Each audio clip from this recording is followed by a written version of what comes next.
نحمدہ و نصلی علی رسولہ الکریم اما بعد فاعوذ باللہ من الشیطان الرجیم بسم اللہ الرحمن الرحیم۔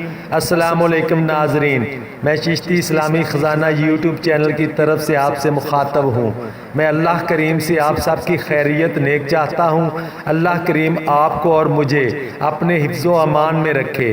اچھائی کی بات سننا اور اسے آگے تک پہنچانا ایک نیکی اور صدقہ جاریہ ہے۔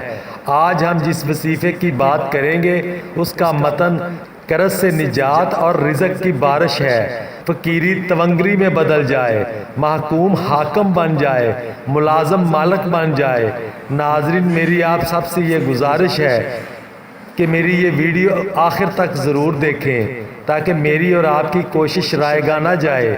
ویڈیو اچھی لگے تو لائک ضرور کر دیں اور چینل کو سبسکرائب کر لیں تاکہ ہر آنے والی نئی ویڈیو آپ تک آسانی سے پہنچ سکے۔ رزق کے لغوی معنی عطا کے ہیں، خواہ دینی عطا ہو یا آخروی۔ عربی زبان میں رزق اللہ تعالیٰ کی ہر عطا کردہ چیز کو کہا جاتا ہے۔ مال، علم، طاقت، وقت، اناج، سب نعمتیں رزق میں شامل ہیں۔ غرض ہر وہ چیز جس سے انسان کو کسی نہ کسی رنگ میں فائدہ پہنچتا ہے وہ رزق ہے۔ رزق کے ایک معنی نصیب بھی ہے۔ جو غذا پیٹ میں جائے اس کو بھی رزق کہتے ہیں۔ دینی اصلاح میں جائز ذرائع سے روزی کمانا رزق حلال کہلاتا ہے۔ ناجائز ذرائع سے حاصل کیا گیا مال دین کی نظر میں حرام ہے۔ ہمارا پیارا دین ہمیں یہ تاکید فرماتا ہے کہ تمہارا کھانا پینا نہ صرف ظاہری طور پر پاک و صاف ہو بلکہ باطنی طور پر بھی طیب اور حلال ہو۔ ہم لوگ رزق صرف کھانے کی چیزوں کو کہتے ہیں، حالانکہ ایسا نہیں ہے، بلکہ رزق اللہ تعالیٰ کی دی ہوئی ہر نعمت کو کہتے ہیں، چاہے وہ صحت ہو، علم ہو، اخلاق ہو، عمل ہو، نیک بیوی ہو اور اولاد ہو، مال ہو، دلی اطمینان ہو یا پھر امن کی نعمت ہو۔ اللہ تعالیٰ کی بے شمار نعمتوں میں سے ہر نعمت پر رزق کا اطلاق ہوتا ہے۔ اللہ تعالیٰ کا ارشاد ہے، اِنَّا تَعُدُّوا نِعْمَتَ اللَّهِ لَا تُحْصُوهَا، اور اگر تم اللہ کی نعمتوں کو گننے لگو تو انہیں شمار نہیں کر سکتے۔ کسب معاش کے معاملے میں اللہ تعالیٰ اور رسول اللہ صلی اللہ علیہ وسلم نے بنی نوع انسان کو حیرانی میں ٹامک ٹولیاں مارتے ہوئے نہیں چھوڑا، بلکہ کتاب و سنت میں رزق کے حصول کے لیے اسباب کو خوب وضاحت سے بیان کر دیا گیا، اور انسانیت ان اسباب کو اچھی طرح سمجھ کر مضبوطی سے تھام لے اور صحیح انداز میں ان سے استفادہ کرے تو اللہ مالک الملک، جو بہت زیادہ رزق عطا فرمانے والے اور بہت زیادہ قوت والے ہیں، لوگوں کے لیے ہر جانب سے رزق کے دروازے کھول دیں، آسمان سے ان پر خیر و برکت نازل فرما دیں اور زمین سے ان کے لیے گناہ گو اور پیش بھا نعمتیں اگائیں۔ امام حسن بصری رحمۃ اللہ علیہ کے پاس 4 اشخاص آئے، ہر ایک نے اپنی اپنی مشکل بیان کی۔ ایک نے قحط سالی کی، دوسرے نے تنگ دستی کی، تیسرے نے اولاد نہ ہونے کی اور چوتھے نے اپنے باغ کی خشک سالی کی شکایت کی۔ انہوں نے چاروں اشخاص کو اللہ تعالیٰ سے گناہوں کی معافی طلب کرنے کی تلقین کی۔ امام قرطبی رحمۃ اللہ علیہ نے حضرت ابن سبی سے روایت کی کہ ایک شخص نے حضرت حسن بصری رحمۃ اللہ علیہ کے روبرو قحط سالی کی شکایت کی تو انہوں نے ان سے فرمایا، اللہ تعالیٰ سے اپنے گناہوں کی معافی مانگو۔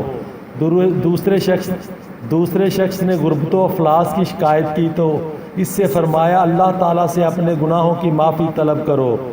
تیسرے شخص نے حاضر خدمت ہو کر عرض کی، اللہ تعالیٰ سے دعا کیجئے کہ مجھے بیٹا عطا فرمائے۔ آپ نے اس کو جواب میں تلقین کی کہ اللہ تعالیٰ سے اپنے گناہوں کی معافی کی درخواست کرو۔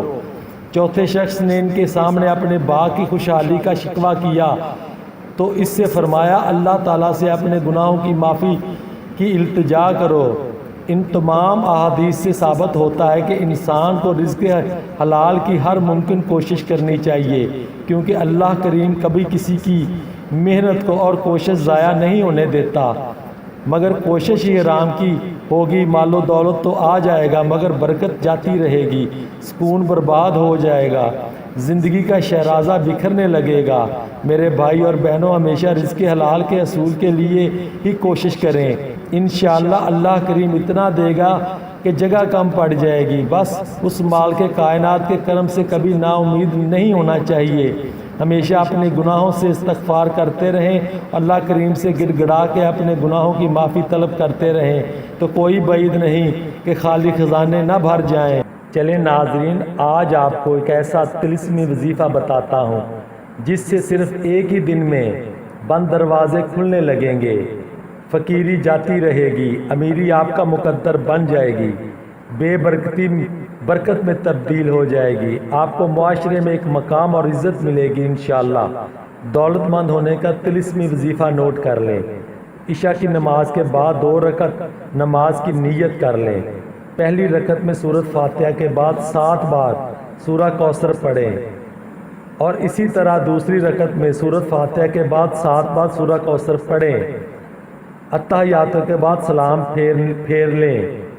سلام پھیرنے کے بعد یہ دعا 11 بار پڑھیں، اللہم اکفنی بحلالک عن حرامک واغننی بفضلک عمن سواک، اور اللہ کریم سے رو رو کر اپنے گناہوں کی استغفار مانگیں اور اللہ تعالیٰ سے مال و دولت کی دعا کریں۔